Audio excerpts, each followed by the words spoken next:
Bonjour tout le monde, j'espère que vous allez bien. Dans cette vidéo-là, on va parler de la cellule. On va commencer par l'introduction.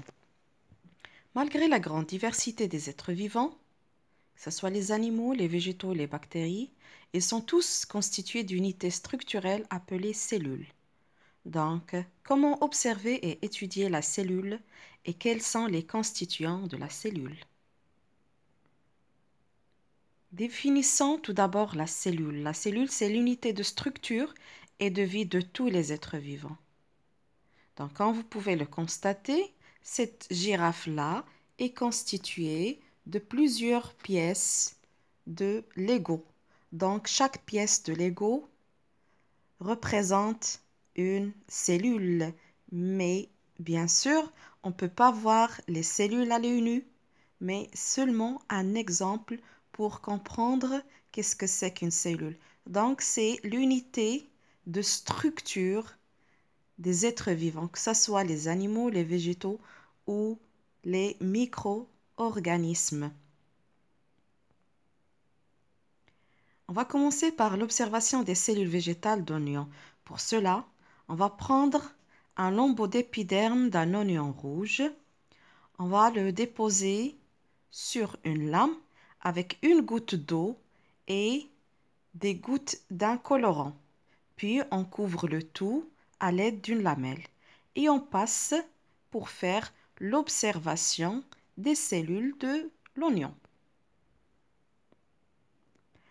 Donc, on observe un ensemble de cellules de forme hexagonale avec un point sombre à l'intérieur.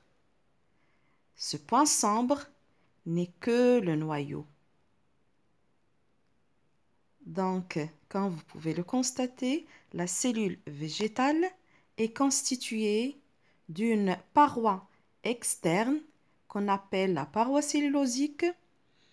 Juste au-dessous de cette paroi, on trouve la membrane plasmique qui entoure un liquide appelé cytoplasme et à l'intérieur, on trouve une masse sombre qu'on appelle le noyau avec la présence d'une vacuole. Donc, l'observation microscopique montre des unités de forme hexagonale et qui contiennent un noyau, un cytoplasme, une vacuole et une membrane cytoplasmique entourée par une paroi cellulosique. Donc, ces structures-là sont des cellules. Maintenant, on va passer pour observer les cellules de l'épithélium buccal de l'homme. Pour cela, on prélève à l'aide d'un coton-tige des cellules de l'épithélium buccal. Puis, on étale le coton-tige sur une lame. On ajoute quelques gouttes d'un colorant, puis on passe pour observer les cellules buccales, c'est-à-dire les cellules qui se trouvent sur l'épithélium de notre bouche. Donc, comme vous pouvez le constater, donc on observe des cellules plus ou moins arrondies, avec toujours une masse sombre au milieu qui représente bien sûr le noyau. Donc voilà donc la cellule animale comme la cellule végétale est constituée d'une membrane plasmique qui entoure le cytoplasme et d'un noyau au centre. Donc la cellule animale ne possède pas de parois cellulosiques. Seulement les cellules végétales possèdent cette paroi. Donc, on récapitule. L'observation microscopique montre des unités de forme non déterminées qui contiennent un noyau, un cytoplasme et une membrane cytoplasmique. Ce sont les cellules animales. Maintenant, on va faire une petite observation des cellules chez les êtres vivants unicellulaires. Donc, un organisme unicellulaire veut dire un organisme qui est constitué d'une seule cellule, telle que la paramécie. Donc, pour observer la paramécie, on doit réaliser une culture de ces organismes ou bien de ces micro-organismes parce que les organismes unicellulaires sont des organismes microscopiques. Donc, comme vous pouvez le constater, donc, dans un tube à essai, on met un peu d'eau prélevée d'un lac, par exemple, et des morceaux de plantes tels que les persils. Une semaine après, un voile se développe à la surface de l'eau. Donc, on prend par la suite une lame, on place sur cette lame un peu de ce voile, puis on observe sous le microscope optique. On peut utiliser bien sûr des colorants pour mieux observer les paramécies. Donc, comme vous pouvez le constater, donc la paramécie, c'est un organisme unicellulaire qui est constitué d'une seule cellule qui possède aussi une membrane plasmique, un noyau et un liquide au milieu qu'on appelle le cytoplasme. D'accord? La paramécie possède aussi des cils sur la membrane plasmique qui lui permettent de se déplacer dans l'eau. Donc, en résumé, l'observation de la paramécie fait apparaître une cellule constituée de 3 éléments. Une membrane plasmique, un cytoplasme et un noyau.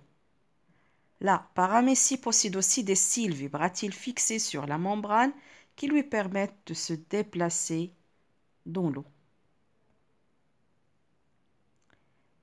Quatrièmement, comment classer les êtres vivants?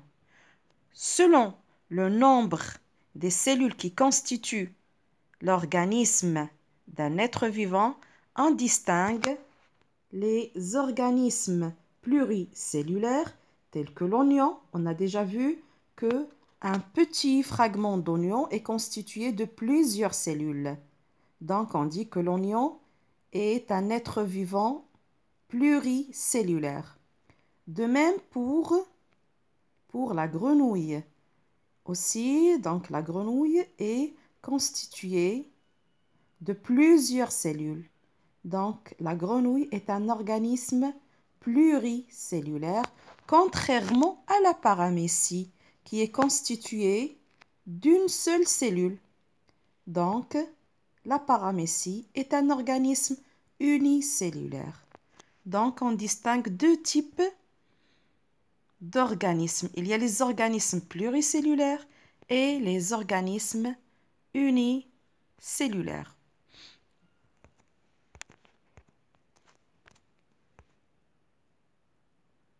Conclusion. Donc, on a, surtout pour les organismes pour les organismes pluricellulaires, ils sont constitués de plusieurs cellules. Et l'ensemble de ces cellules constitue ce qu'on appelle un tissu. L'ensemble des tissus constitue ce qu'on appelle un organe, tel que l'estomac, مثلا. L'ensemble des organes qui assurent la même fonction, qui est la digestion, par exemple, constitue ce qu'on appelle un appareil. On a par exemple l'estomac, on a l'intestin grêle, on a le foie, on a le gros intestin. Donc, tous ces organes-là constituent ou bien forment un appareil qu'on appelle bien sûr l'appareil digestif. Et on n'a pas seulement l'appareil digestif, on a plusieurs appareils tels que l'appareil circulatoire, l'appareil reproducteur, l'appareil respiratoire. L'ensemble de ces appareils constitue notre corps ou bien constitue l'organisme. Exercice. Distinguer les organismes unicellulaires des organismes pluricellulaires.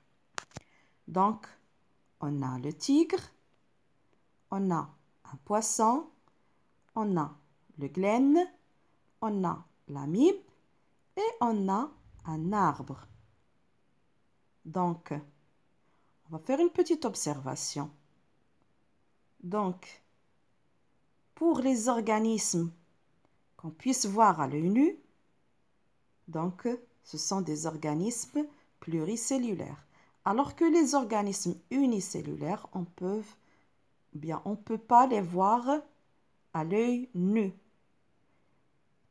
Donc, le glène est un organisme unicellulaire, comme vous pouvez le constater.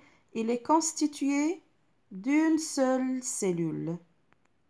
De même pour l'amibe aussi, il est constitué d'une seule cellule. Alors que le tigre, le poisson et l'arbre, on peut les observer à l'œil nu. Donc, automatiquement, il s'agit bien d'organismes pluricellulaires. Donc, voilà la correction. Donc, je crois que maintenant, vous arrivez à distinguer les organismes unicellulaires des organismes pluricellulaires. Donc, la cellule, c'est l'unité structurelle et fonctionnelle de tous les êtres vivants, que ce soit les végétaux, les animaux, les micro-organismes. Et bien sûr, toutes les cellules possèdent une membrane plasmique, un liquide au milieu appelé le cytoplasme et à l'intérieur, on trouve le noyau. Donc voilà, c'est tout en ce qui concerne cette leçon et à la vidéo prochaine, Inch'Allah. Merci.